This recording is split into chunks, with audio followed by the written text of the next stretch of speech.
पश्चिम ओडिशा आदिवासी महासंघ बरगढ़ जिला सभापति। आज आमर गोटे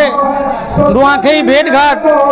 करवार लगी बरगढ़ जिला हिसाब से गैसलेट स्थिर कराइला और सेटा आज ही कराऊे। आउ 12टा ब्लॉक रु आमर 62 प्रकार जो आदिवासी अच्छा समस्ते माँ भौणी नाबालक मान भी आते धूमधाम रे आमर परंपरा संस्कृति एवं परंपरा के नहीं करी आमर दे देवता पूजा अर्चना कलु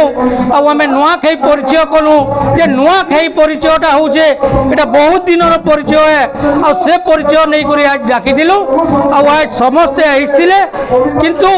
नुआ प्रकृति आदिवासी पहला खाएसी और पछे जाक अन्य मान को चोरा देसी तापरे जाक ये संसार लोक खाएसन इटा हूँ तार पूरा परंपरा है। आमर आदिवासी एक जिते नुआखाई भेट करुचु ये समस्त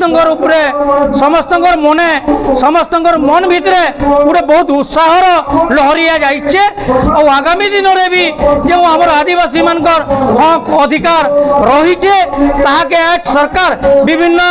छलना करी करी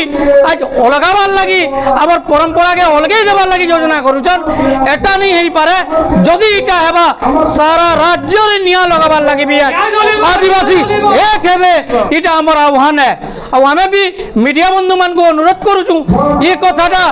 एवं सरकार पाख के भी जाऊ जे आदिवासी मानकर हक अधिकार जोटा पूर्वर थिला आज भी रहबा सूर्य उदय होतबार पर्यंत आदिवासी मानकर हक अधिकार रहबा इटा हमर डिमांड है। आउ ई कथा के सब आने प्रसार करबे बोली मुई मीडिया बंधु मान को मुड़िया मारी करी मुई एतकी कहूचे आ सरकार के भी मुड़िया मारुचे हमर हक अधिकार हमको फेरई दऊ। जय मां विंध्यवासिनी की जय मां इष्टदेवी समेत की जय।